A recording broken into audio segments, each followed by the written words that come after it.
Hey everyone, welcome to the Checkered Chat. I'm Justin. I'm Blake. And we are coming off of a, I would say, pretty decent weekend at Darlington for the most part. Yeah. There were stretches of that race that got a little drawn out and everything. And, Briscoe led majority of the race. Yeah.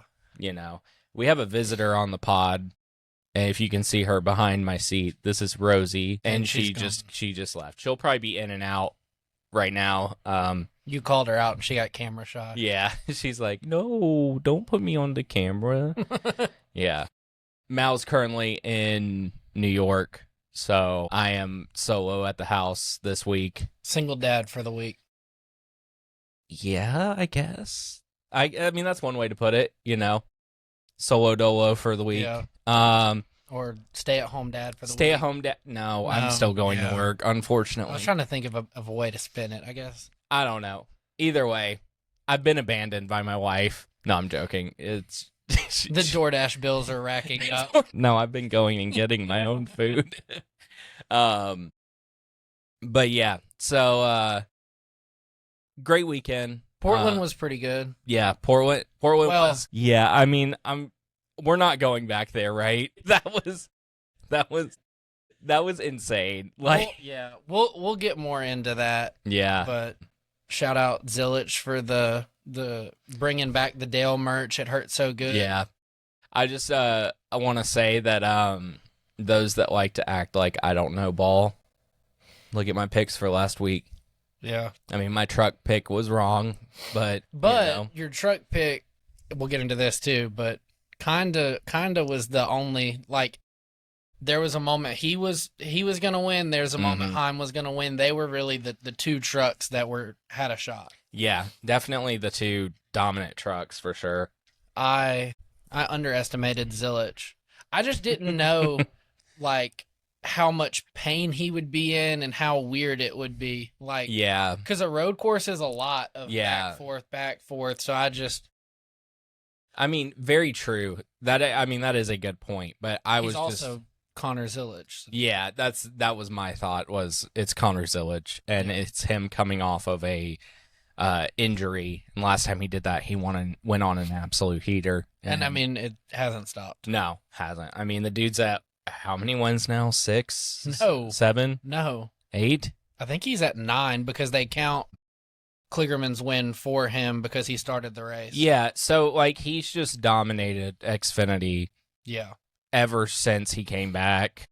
He's their father and he's only 19. Yeah, literally. But yeah, it was a good weekend for sure. News? Pretty dry this week, not gonna lie. Not a bad thing. Not a bad thing considering it's a longer weekend. There was stuff, we don't have it written down, but there was stuff come out around the lawsuit and stuff. But I'll be 110% honest. Call me a casual, whatever. I got lost three weeks ago ish on understanding the lawsuit. So now I'm just waiting on it actually to happen. We're not keen on the legalese and everything. So I guess we'll just leave that to the actual. We'll leave that to Breakhard and those people that cover that better. Because I'll be honest, I try to watch and keep up and figure out what's going on with that, and it's just turned into confusing. Well, NASCAR says they're right because this. The teams say they're right because this. NASCAR's evil because this. The teams are evil because it's just it's gotten old to me. Yeah, no, I know what you mean. It's just been a bunch of back and forth and it just doesn't. I don't know. Anyways, like I said, we're not going to talk about that. Yeah. So we're going to stop talking about it. So for news this week, actually just came out today, which is Wednesday because we record on Wednesday. Austin Cindric will be running the Adelaide Wildcard race, which I think will be really cool. I think that suits him very well with his racing background. Yeah. No, for sure. This is, I'm excited about this one. And it's cool for us to send somebody into the supercar world with how many supercar people have came into our world. because Agreed. Will Brown ran Portland this weekend. He's ran Cup races. SVG. Well, I mean, Yeah, I'm obviously. not like I was the people that come on And a do like part-time, one-off. Okay, yeah. I got you. Like Gotcha. SVG started the snowball of this. He has now, as we all know, I would hope if we're if you're listening listening to this podcast, I would assume you would know. But yeah. So yeah. But I'm excited about this. Yeah. Which it was supposed to be Larson at one point in time, 1 year, and then I think he won the I don't remember. There's something why he didn't go do it. And then Kyle Busch was supposed to do it at one point, and that didn't happen. So we're going to cross our fingers and hope that Cindric actually does it. I don't see why it wouldn't happen unless by some ungodly stretch of Penske luck he wins the championship. I wouldn't call it ungodly. I've been saying for this whole season that he's a championship contender. There is a 1% shot that Cindric wins the championship this year. Dude, I'm telling you, I think that I'm not going to say wins the champion. He could make round of 8. I see that path. I understand it. But I just don't think he's going to make it to Phoenix and be in the 4. I don't know. We'll see. We'll see. Dega's in the round of 8. Dega's in the round of 8, and he did win there in the spring. We saw it happen. Yeah. So, never say never. The words of Chip Ganassi or whatever. No, I'm joking. Well, and Justin Bieber, never say never. I will be 110% fully against the playoffs if Cindric figures out a way to win it. That'd be wild. And it's not against Cindric. It'd be the same thing if I don't even want to say it, but if Austin Dillon won the championship this year, that's Cindric will win it before Dillon, but no, I just think it'd be wild to have how everybody is harping on the Phoenix definitely plays to Penske and everything. If the last year that it's in Phoenix, a non-Penske car wins? No. Oh. The last Penske driver who doesn't have a championship wins. Yeah. Here. That'd be crazy. Yeah. Hit this next point. I forgot to turn this fan off. Oh, yeah, you're good. So, there were rumors going around, who's going to take the 7 car next year. Ricky Stenhouse's name got thrown in. He completely shut that down and said he is under contract next year. I think, is it just next year or a couple more years? I think it's just next year from what I saw. So he won't be leaving Hayek, which I don't think it's bad to stay there and not go to Spire. Yeah. But at the same time, I think Ricky Stenhouse is doing good for Ricky Stenhouse being the guy at Hayek. Yeah, because he's been outperforming that equipment. Yeah, and maybe put him in Spire and he does better, but I don't think you'd see a huge uptick in Ricky performance unless you put him in Hendrick, Gibbs. Yeah, no, I get what you're saying, and that's not going to happen. No, he had a Roush ride back in the day, and here we are. Yeah. So the last thing in the news is Haas Factory may be switching to Chevy next season due to a falling out of the rumored merger of Legacy and Haas. It was Legacy, right? Yeah. Yeah, it was Legacy. Yeah, so that's that. I'm not shocked because I feel Stuart Haas started as Chevy. They went to Ford. And I feel like probably the driving factor of going to Ford was Tony. Yeah. So, I don't know. To me, I feel like you're better off in the Ford camp. Yeah. Because now you're just going to get buried in the Chevy camp. You'll be above Hayek. Yeah, but you might. I don't think you'll be above Colleague, though, because they have more than one car. But then also, when you think about it, are they playing the long game and seeing Colleague going to Dodge? Maybe. Because that's kind of seems to be with them fielding Ram, whatever you want to say, Dodge trucks next season, it's like, okay, we see where this is going to go. You know how awkward that probably is, though, for, like, them and, like, the Chevy people? They're like, hey, so what is this? You're running also Dodge. The fact that Colleague has a partnership with RCR. Yeah, I don't... Interesting. Yeah, I mean, RCR isn't going to leave Chevy. I don't think. No. I don't think so. Unless either. Austin Dillon just makes radical changes the second that he sniffs power. But I just think historically it wouldn't make sense to leave Chevy because they have a good standing being such a long-term Chevy team. No, very true. But that's anything else on news? I think that's good. All right. That's all we got on news for this week. Like we said, kind of a dry week on the news. Which, I mean, the past two feel like they've been heavy. No. So. Oh, my gosh. You're right. But we'll jump right into truck. Thank you for taking that while I was yawning. Problem. Go ahead. Co-host of the year. Woo. All right. You're the best co-host I've ever had in my life. Oh, thanks. I'm the only one. True. So, we're going to start off lap 2. Chandler Smith gets around Lane Riggs for the lead. And in his last 4 truck starts at Darlington, he's only led 4 laps. So, at this point, you're thinking, wow, okay, what's a polar bear doing? You don't ever run good here. And now because he'd passed Lane Riggs. He's in front of Heim. Like, typical, is your forehead all right? That hurt a little bit. I'm not going to lie to you. And then that was very short-lived because we'll go to lap 11. Chandler Smith gets into the wall in turns 3 and 4, which allows Lane Riggs to get around him for the lead. Lap 12, he hits the wall again between turns 1 and 2. I don't know if he had the flat before he got in. I'm assuming, but results of that, he has a flat right front tire, makes it back to pit road. Everything's good.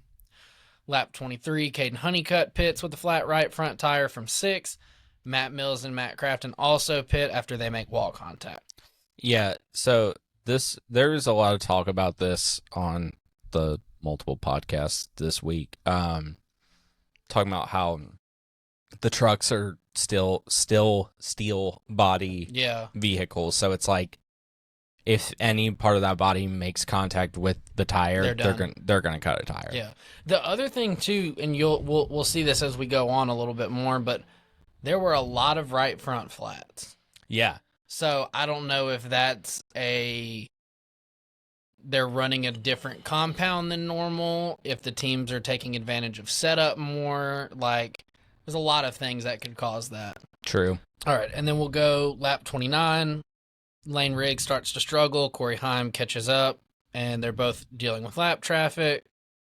Lap 31, Heim clears him for the lead, entering turn 3. And now with that, Corey Heim is led in the first 19 races of the year and is the first driver in Truck Series history to do so. Yeah. Give him Riley Herbst's seat. Please. For the love of God. Please. You might have a third 2311 driver that's actually in contention for something. Yeah. Some might say he'd be the best 2311 driver. I mean, let's just say Reddick has not had a good season. I mean, he's had a good one. He hasn't won. Yeah. Anyways, sorry. No, you're good. Continue. Lap 40, Ty Majeski pits from 6 after reporting a flat right front tire. Then we'll go lap 43. Heim wins stage 1. Then we'll go all the way to lap 60. We made it 17 laps. Yep. New record. New record. So Lane Riggs clears Heim into turn 4. And then by lap 73, Riggs has stretched his lead to a second half over Heim. Fast forward lap 90. Lane Riggs wins stage 2. Lap 91, Caden Honeycutt. Oh, wow, words are hard. He gets the free pass. He's back on the lead lap. We're good. And then on the pit stops in between stages, Lane Riggs had a slow stop, which dropped him from the lead to 4th. Lap 112, Lane Riggs fights back, gets the lead, passes Corey Heim going into turn 1. Lap 127, Heim closes back in on Riggs on the backstretch to start battling for the lead. Lap 128, Heim gets around Riggs And then Riggs slows down with what looks like, you guessed it, a flat right front tire. Yeah. But a caution comes out shortly after that because Caden Honeycutt, I kind of looked like a self-clear Andres Perez and Honeycutt had a racing incident.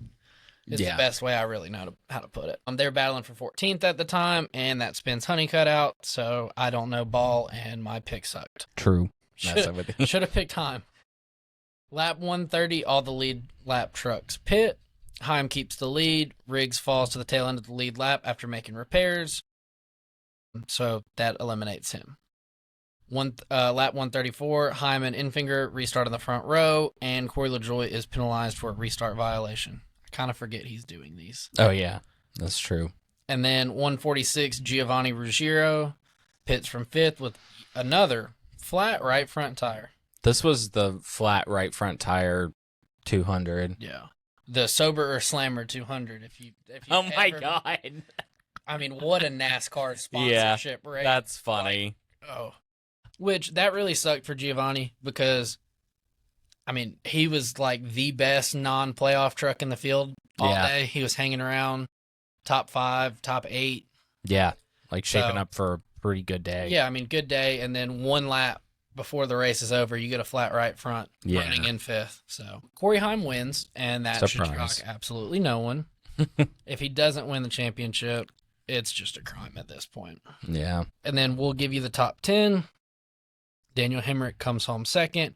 Grant Infinger 3rd, Ty Majeski 4th. Trevor Bayne ended up 5th. Yeah. Which was pretty cool. He kind of felt like he was just flying under the radar. Yeah, definitely. But good day for, I mean, I don't even know how long it's been since he's drove in a NASCAR race. Yeah. It's been a while. I couldn't tell you.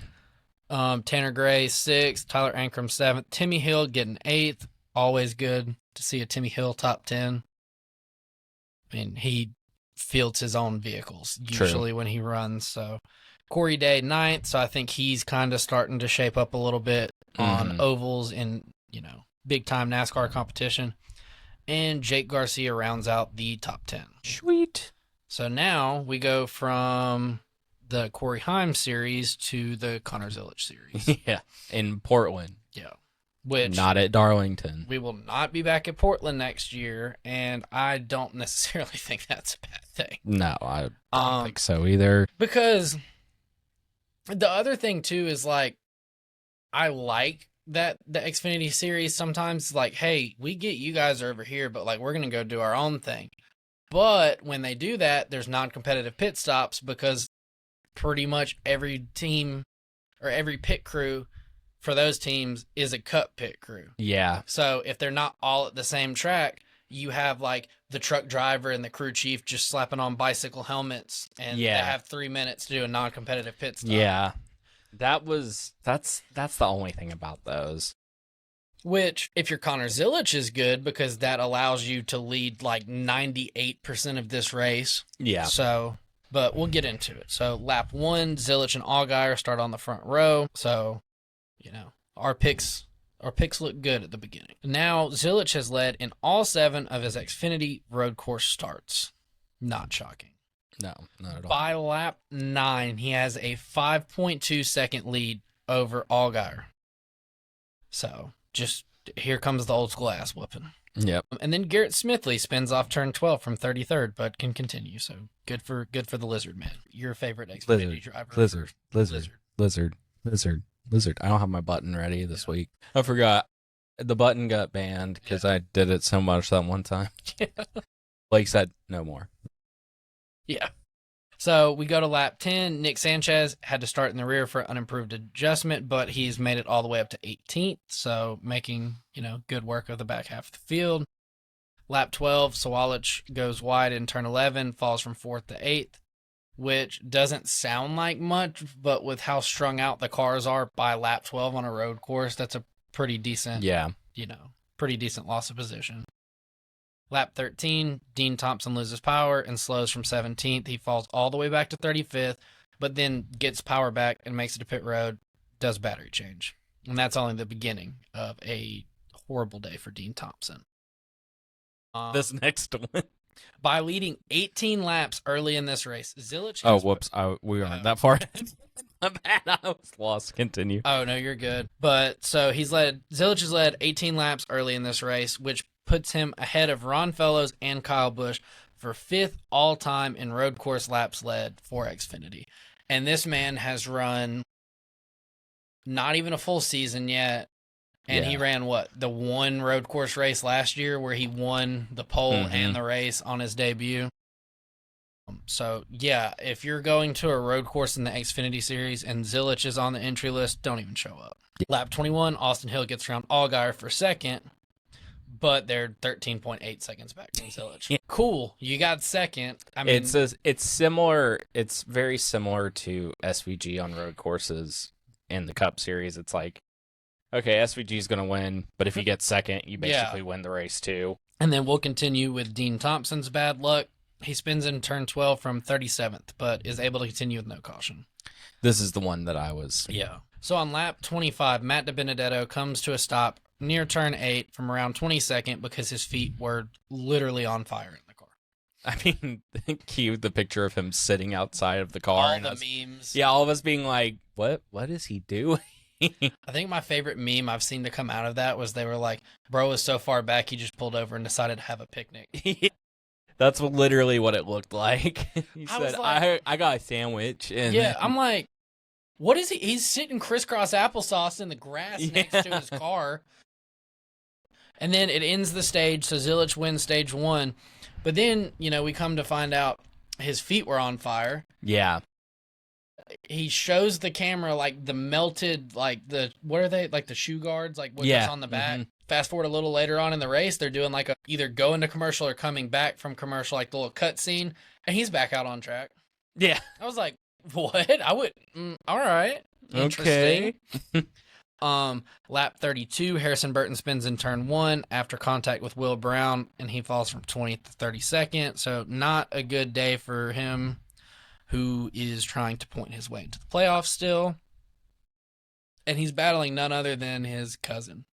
Yeah. So I saw that. I'm fun. like, that's interesting. But don't worry, guys. That's not the last, turn 1 incident on a restart that we'll get to today. Lord. Yeah. Lap 35, Love and Sawalich make contact in turn 1, giving Jesse Love right rear damage. They were racing for 6. And then Harrison Burton spins again in turn 1 from 32nd. This time, I'm pretty sure it was just all on his own. Which, that contact kind of, I feel like that really messed Jesse Love up because his car was kind of done for, it looked like after. Yeah. Lap 36, Jack Perkins and Sheldon Creed make contact, causing Creed to run wide in turn 2, falls from 9th to 11th. Fast forward to lap 40, Zilich now has stretched his lead to almost 6 seconds, 5.7 to be exact, over Austin.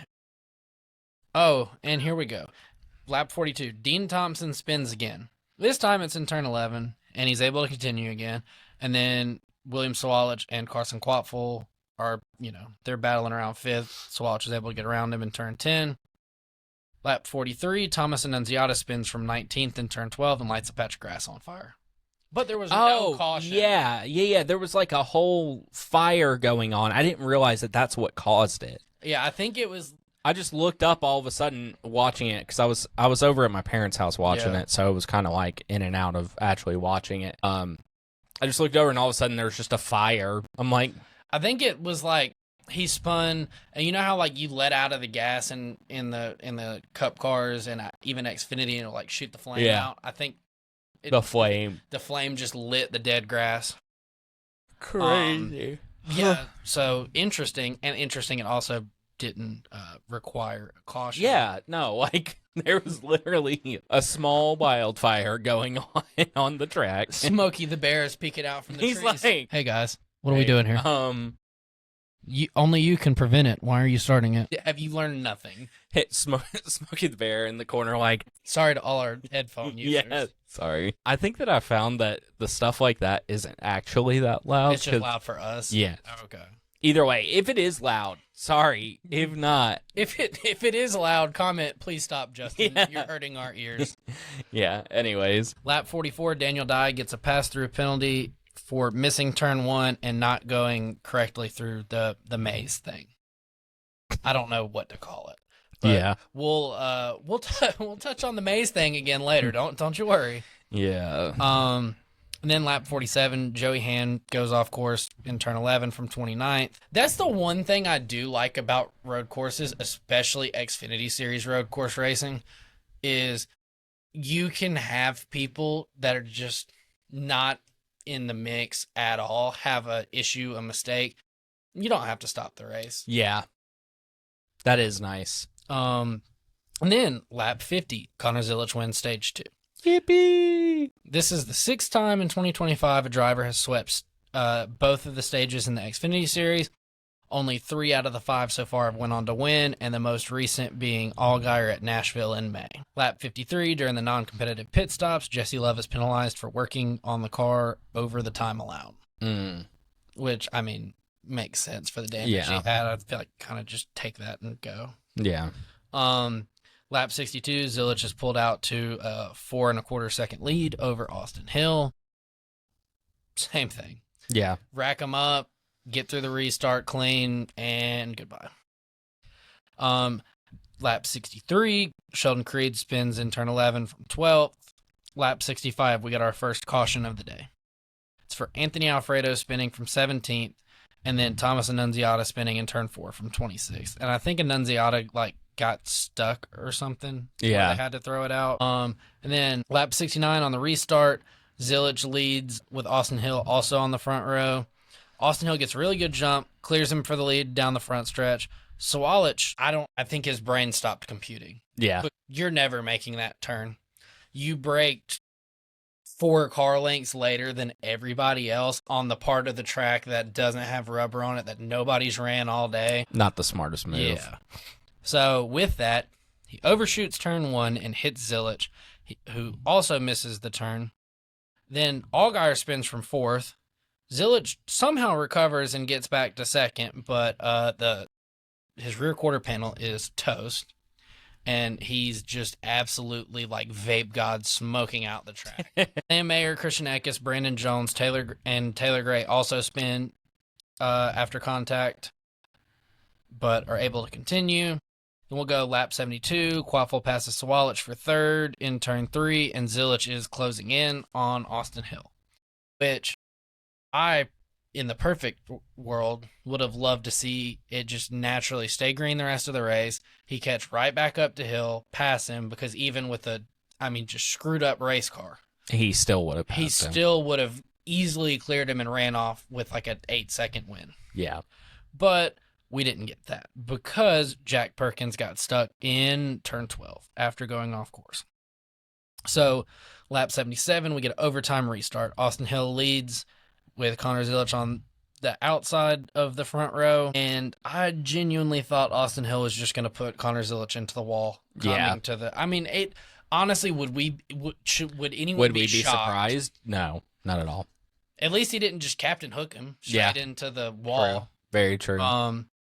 But if it's anybody other than Hill, just, aggressive, door banging racing, trying to get an advantage, but it's Austin Hill, so it looks worse. Yes. Which he'll have to deal with that the rest of his career, which is his own doing at this point. Very true. But getting into turn 1, Zilich kind of got the jump on the restart. He leads going into turn 1. At this point, I think he just made the business decision of they're all going to wreck, and I'm not getting wrecked on overtime restart from Zilich or somebody just making an idiotic move. So I'm going to miss the turn, and I'm going to perfectly cut through the maze and fly on. No penalty, because you do what NASCAR wants you to do. You miss the turn, you go through the maze, boom, you're good. It slows you down. If we went back to Portland, I think there needs to be a stop and go, like the Roval and other places, because Zilich in his post-race interview said he practiced that. Also, there was a bunch of other cars that did it too. Yeah, Door Bumper Clear said Thomas Annunziata, every lap of the race just took that because it was faster. Yeah. If you're going to put in a maze like that, make sure that it's going to for sure be slower than the actual turn. But so he makes that business decision, which, ultimately, if we're going to be honest, was the smartest thing for him to do. Work smarter, not harder. Yeah. Sammy Smith, who moved up to second on the front stretch, spins in turn 2, and I mean, it just chaos. Yeah. And then there's just Connor Zilich by himself. And he... Oh, it was so funny. I mean, you can't be mad at him for doing it. NASCAR laid it out there. Anybody could have done that. Don't hate the player, hate the game, you know? Literally. I mean, shoot, like... So your top 10, after all the just carnage and melee in turn 1, William Sawalich somehow finishes second.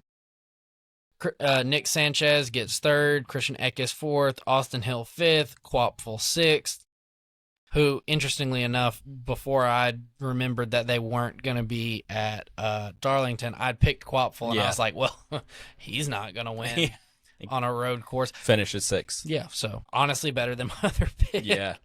And then we get to 7, 8, and 9. Jeb Burton, Austin Green, Blaine Perkins. All 3 get a top 10. Why did I just forget what team they raced for? Well, I have no earthly idea. I cannot remember. I don't know ball. I'm a casual. But is it Jordan Anderson? I think it is Jordan Anderson. Yeah, it is Jordan Anderson. It's a good day for them. All 3 cars in the top 10. And then Jesse Love, somehow, some way, gets 10th. Almost a top 10 Chevy sweep minus Sawalich. Yeah. Which, I mean, I don't feel like overall there were many competitive Toyotas. True. Yeah. And then, like, the Fords, it felt like all had misfortune. True. It honestly felt like everybody in that race hit somebody else at some point. Yeah, I mean, that just feels like typical Xfinity road course. Which... yeah, I mean, because when you get down to it, it was like mostly clean the whole entire race. One thing happens, late race restart. Maybe we have a shot if we just pull a bonehead move going into one. I'm just going to call it as I see it. And maybe we can beat Zilich or at least just take him out. Yeah. Which I don't think he was obviously trying to take him out, but. Yeah. Well. No. But. Yeah, that's all on the Xfinity race from Portland. See you later, Portland. Yeah. It was funny to see how much... So Zilich popped out the roof hatch and then was like, how do I get out the door? Like, did you see that? No, I didn't. Somebody took like a screenshot of... So he's still out the roof hatch, but his leg's coming out the door, and he's like trying to figure out how to like snake back out. And then he gets out and he tucks the window net down in and rubs it. And he's like, just to make sure. Yeah, I mean, he was not going anywhere near standing on the car, I think. But. Yeah, no, for sure. And then they just delivered a "It Hurt So Good" shirt on the front stretch. Yeah, I'm like, y'all knew. Yes, I'm sure teams, make stuff in case, but like that's pretty ballsy. Yeah. Like first race back, grueling race on a road course, and we already know he won, so let's print T-shirts and take it. Yeah. That's wild. That's Zilich for you, though. Yeah. No, I mean, I'm so excited for him to go to Cup. It's going to be great. Because, I mean, literally in that race, if you didn't have Jack Perkins or whoever it was getting stuck, Zilich was going to lead every single lap of it and win by 10 to 15 seconds. Yeah, 100%. Easily. But on to the Cup race for this week. Your pole winner, Mr. Dennis Hamlin. Woohoo. Mr. Never Gonna Win a Championship. My dad thinks that he's going to win this year. Dude, everybody, and I mean everybody that I've seen make stuff on TikTok about their championship. It's Denny's year. It's Denny's year. It's not gonna. Chase Elliott isn't going to win. I'm like, okay. Here's the full disclaimer. Do I legitimately think that Chase Elliott is going to win the championship this year? No, I'm not delusional. Yeah. Is there a world in which it happens? Yes. Yeah. But if you've listened to everything, if you kind of know us a little bit, we did way too early predictions for the playoffs and picked a champion. I picked Chase Elliott. I mean, it was way too early predictions. I thought he was going to have season didn't even start yet. Yeah, it hadn't started yet. I thought he was going to have more wins than he does right now at this point of the year. Thanks, Alan. But I'm just staying true to that because he's still in it. Yeah. Same thing you did. Yeah. Because I picked Blaney. Yeah. But Denny Hamlin is the Dallas Cowboys of NASCAR. Yeah. It's always his year, and it's never going to happen. Yeah. I will continue to fight Denny Hamlin fans in the comments of TikToks. Yeah. No, you know how many of them I've pissed off because I just comment, this guy does, like, here's a guy that does not know ball. Yeah. I just put that in the comments. It's just a little meme picture. That's hilarious. And they're all, no, it's Denny's year. No, it's not Denny's year. It isn't. It never will be. I mean, I love what you're smoking on, but yeah. So, Mr. It's his year. Denny Hamlin wins the pole. We start off strong on this one. Lap 1. Josh Berry. This was just like the most insane thing. Like, I was not expecting this. It was just like. Well, to even backtrack from there, what was Josh Berry doing in the top 5 starting at Darlington? Yeah, no, true. I was like, oh my God, is this not the most Penske thing ever? Bro has been sleepwalking since Vegas, and then he's just going to pop out and be like, hey, not only do I still exist, but I'm going to beat you. Yeah. But it sounded like it was like a setup thing that happened because apparently he bottomed out, and that's what made him spin out.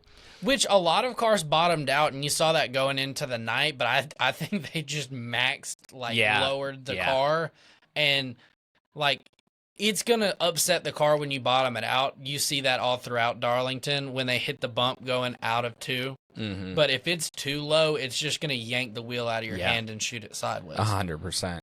But he gets loose under Tyler Reddick and spins and just ends up destroying his car. Somehow Reddick saves from spinning out. It has a hole in the side of his car. 100%. Yeah, and Buescher and Kyle Busch get damaged. If there's going to be something to happen, it's going to find Kyle Busch at this point, apparently. Oh, now that we got to this, there's one more news point I saw today that I just remembered. So if Kyle Busch finishes in top 8, you get free chips and salsa at Cheddar's. 2. So there's that. We'll get back to that later. Yeah. But the other thing, so Josh Berry goes out lap 1. He's 100 and something laps down by the time he makes it back out, but he gets your Xfinity fastest lap of the race. Yeah. We stopped even including that because honestly, I don't like it. Yeah. If we're going to be. But so Josh Berry comes out not in contention, just hella laps down, runs the fastest lap of the race. What does NASCAR start talking about on Monday? For 2026, maybe we're going to change the rules on that where you have to be on the lead lap when you set the fastest lap. What was wrong with it when Kyle Larson did it? Yeah. There was never an issue there. And he got 2 not on the lead lap I know of for sure at Mexico and Watkins Glen, which helped him pass Chase in the regular season standings and get more playoff points. Yeah. And Chase is the golden boy of NASCAR. Okay. Yeah. Let's be honest with ourselves. Yeah. The real golden boy of NASCAR is Larson. Yeah. 100%. He runs the Ricky Hendrick scheme every week. Everybody loves him for some reason that I'll never understand. Yeah. I don't get it. I mean... But I do think that even if it took Josh Berry doing the same thing that other people have done this year to do it, I think it is a good thing that we're going to be like, okay, so... Maybe not. Maybe we should fix that. But on the flip side, I don't want it to, discourage a team from going back and fixing it and coming back out on the track, which I don't. In some scenarios, I could see it happening. In other scenarios, I don't, because you could always go back out there. Somebody has a wreck that just ends their day, and then you'll pass them by the time the race is over. True. Just because. Let's say you go to the racetrack and your favorite driver. So for you, we go to Atlanta. Lap 1, Blaney wrecks. Now you've spent your hard-earned money to go to Atlanta, and you want to see everybody run, but you want to see that number 12 car on the track. Yeah. He comes back out a lot of laps down. You still get to see him. Yeah. It's not competitive, but he's still there. That's the thing I don't want them to lose in this. Mm-hmm. I don't think they will, But the other thing too is like it just feels like vintage and like throwback to like the early era of my life in NASCAR to see now cars go back at missing a fender, like just taped up. Like that just feels like a staple of NASCAR because it's not F1 where, oh, something is wrong, pull over on the side of the track, we're going to cause a safety car, and then we're going to get a damn crane to come pick it up and take it off the track. Like, I think that's just like a little niche thing of NASCAR that we all like. Yeah, but I agree. I get off my soapbox. We're going to finish up now. So, lap 67, Bowman pits and has an absolute cluster fox of a pit stop, a 40-second long cluster fox pit stop due to the tire gun not working and then the backup gun not being hooked up. It sounded like it was just an air hose problem in general. Yeah. You've already pitted once. Why are the hoses not hooked up? Yeah, no, like, do you not drive for Hendrick Motorsports? Hendrick Motorsports didn't leave the state of North Carolina this weekend. Yeah. Oh my God. Yeah. But like you texted me lap 1 and you were like, and Josh Berry's out of the playoffs. Alex Bowman might be out of the playoffs. Yeah, no, honestly, it's the standings, I will say, by the end of the race looked better. I don't know if I mean Berry and Bowman might be in a must-win. We'll get to this more when we get down there, but like there's a world where they don't have to win. No, 100%. But so stage 1, Chase Briscoe wins. Yeah. Notice how there were 2 incidents 66 laps apart. Yeah. And it's Briscoe. Yeah. So only at this point in the race, only one stage 1 winner has gone on to win the Southern 500. Do you know who it was? I think it was Denny Hamlin, 2021. Okay. I want to say. I meant to put that in there. I was just curious. Lap 125, Chase Elliott and Carson Hocevar started to get into each other racing. And Hocevar comes over the radio and says he doesn't give a fox who Chase Elliott drives for. Yeah. Or who's driving the car, basically. You know, I get both sides of it because Hendrick is like we've seen where everybody likes to make the joke because of Darlington that if you mess with Rick Hendrick, he's going to sit you down with Chevy and they're going to rein you in and you're going to be slower, this, that, the other. I like Hocevar. Yeah. I really do. But at the end of the day, the only reason that he was mad is because he was playing childish Hocevar games. And that's true. Blocking Elliott from any, like, dude has a run. He's not going to shoot 3 wide bottom because then you're not going to make turn 1. He's trying to go up the middle, and then you kind of just close it down to where there's not a car length anymore. Yeah. Which I get. It's fine, but you've held him up long enough that anybody is going to just hit you and be like, hey, dude, I'm here. I don't like what you're doing. I'm going to move you or just move. Yeah. So at whatever point this was, somewhere between 125 and 152. Briscoe has led 110 laps of this race, which is his career high of laps led. But wait, there's more. Yeah, there's definitely more. There's a hell of a lot more. Lap 152, Hocevar spins off a 4th, brings out a caution. Yeah, this was after he already had the insane save, right? I believe so, yes. Yeah.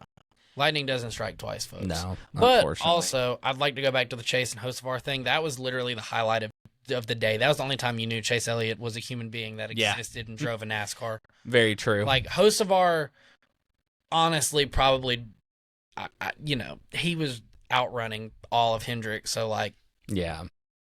More power to you, buddy. So Hocevar ends up goes to pit, and Bell spins him out into his stall. Did you see Bell's post-race interview about this? I did not. It is the most JGR Toyota whiny crybaby BS ever.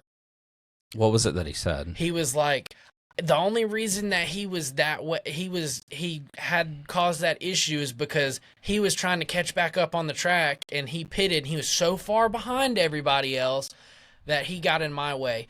You, as the car leaving your pit stall, have to yield to the people coming. Yeah. Your spotter is supposed to say, hey, you're not clear to leave. Like, Hocevar is going by, then you go. Yeah. You can't just pull out and hit somebody. Yeah. But he basically, in that, was saying, like, this is a non-playoff driver effing up, like, a playoff driver's race. I'm sorry. Nobody's supposed to pull over and get out of your way because and you're just in the help playoffs. you because you're in the playoffs. Yeah. That's not how this... They would park the other cars if that's how they wanted it. Yeah. No, 100%. And let's be honest, he was kind of doing better than Bell anyway. Yeah. No, Bell didn't have the greatest day. But I just don't... I hate that so much. I'm in the playoffs, and I was inconvenienced by a non-playoffs driver, so I want something to happen when you literally are the reason that happened. Yeah. No, 100%. It's really kind of, it's crazy sometimes when it comes to, like, the playoff drivers and stuff and the non-playoff drivers, how they basically expect the non-playoff drivers to just pull over. Yeah. Like, Yeah. It's the first race. It's still a race, first off. And it's the first race of the round of 16. And it's a crown jewel. Yeah. It's not like it's Phoenix. Yeah.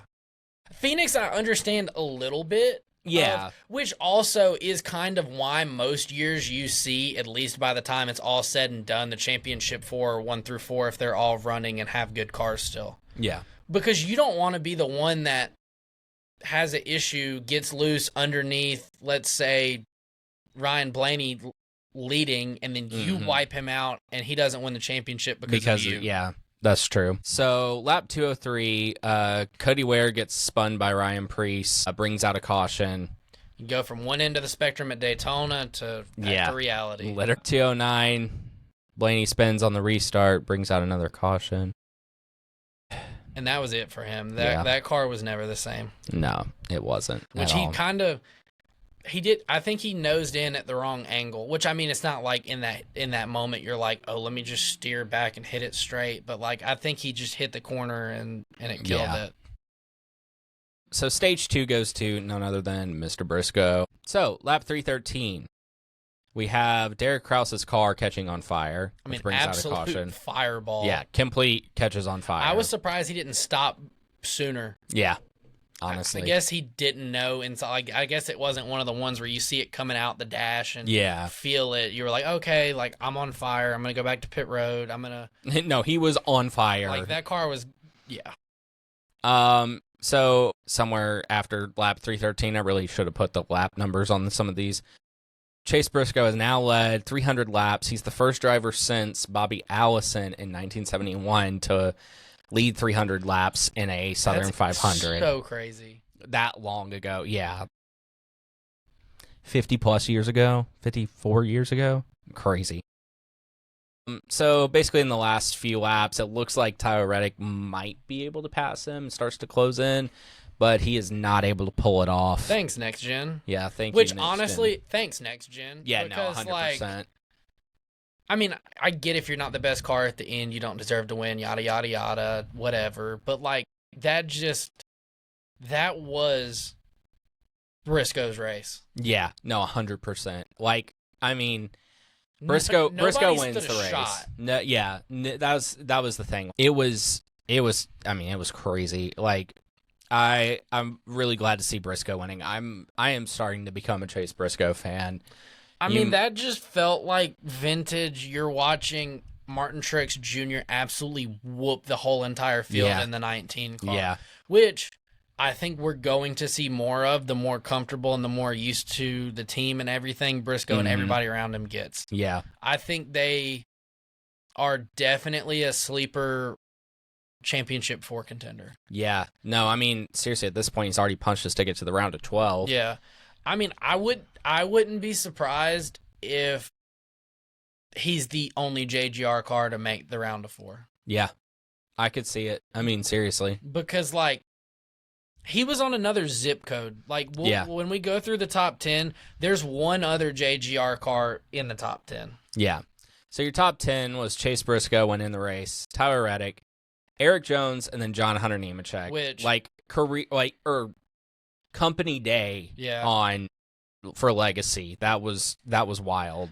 Austin Dillon wakes up and smells the crisp air of Richmond. Yeah. Eric Jones wakes up in Darlington and just turns into Richard Petty. Yeah, 100%.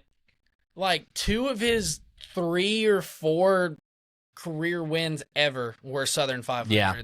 There's something about Darlington that just wakes Eric Jones up and like he's like, "Oh, I'm a race car driver." No, I'm the race car driver. Yeah. Like there was a time at the end that if this wasn't for the next gen car that I could have seen him get around everybody. Yeah.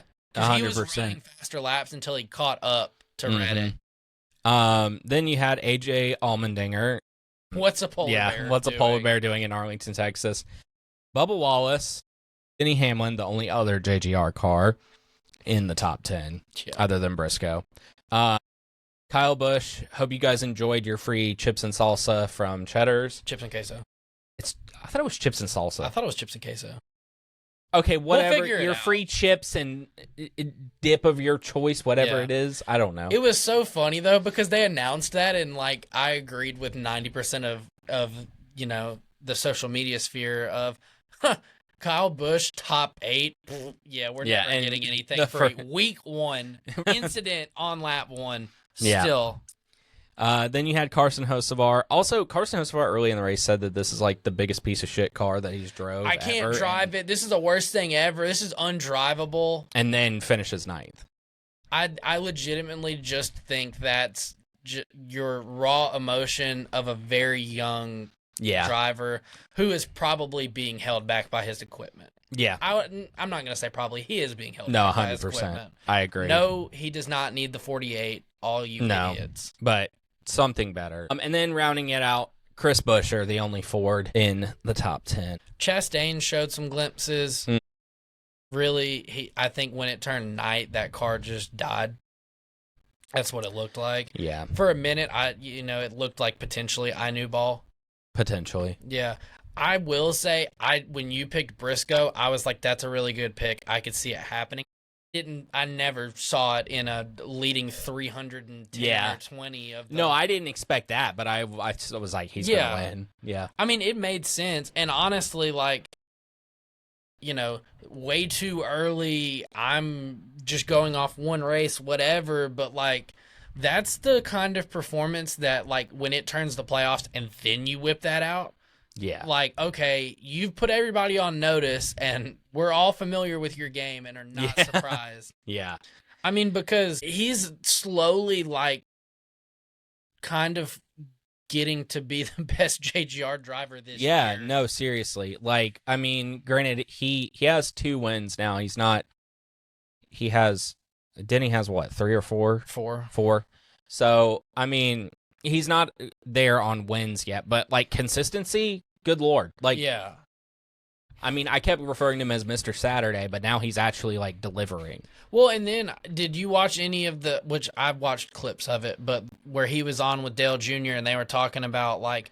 Are you talking about when he interviewed him or when he like called in because he won? When he interviewed him, and they were talking about like what's the difference between Stuart Haas and this, and he was like, driving a JGR car on old tires feels like driving a Stuart Haas car on stickers. Yeah. And like I was qualifying in the back half of the top 10 last year and nobody noticed or cared because it was a SHR car, but like that was doing something. And now you put me in JGR equipment, look how many poles I've won. And I mean, dude's a great race car driver. I think we all have known that, especially if we remembered his glory days in the Xfinity Series where it felt like him and Cindric every week battling it out. He's going to be a problem. He's going to have a championship before his time is done. I don't think that's like super bold to say. Yeah. But that wraps up Cup for this week. On to some playoff standings. So this shaped up pretty interesting for sure. So your top 12 right now. You have Briscoe, who has a win. Denny Hamlin's plus 43. Carson's plus 38. Reddick is plus 35. Which he started negative. Yeah. He has essentially, barring 2 horrible races, locked himself into the round of 12 in one race, going from being one of the last two cars to transfer. Bubba plus 25 in 5th. Byron in 6th plus 25. Blaney in 7th plus 22. Ross Chastain plus 21 in 8th. Cindric plus 12 in 9th. Bell plus 11, which I didn't expect Bell to be worse off than Cindric. Chase Elliott, also Cindric beating him out on this plus 9. Well, you got to think about how bad of a day Chase Elliott That's had. true. You do have a point there. I mean, and Bell, too. Yeah.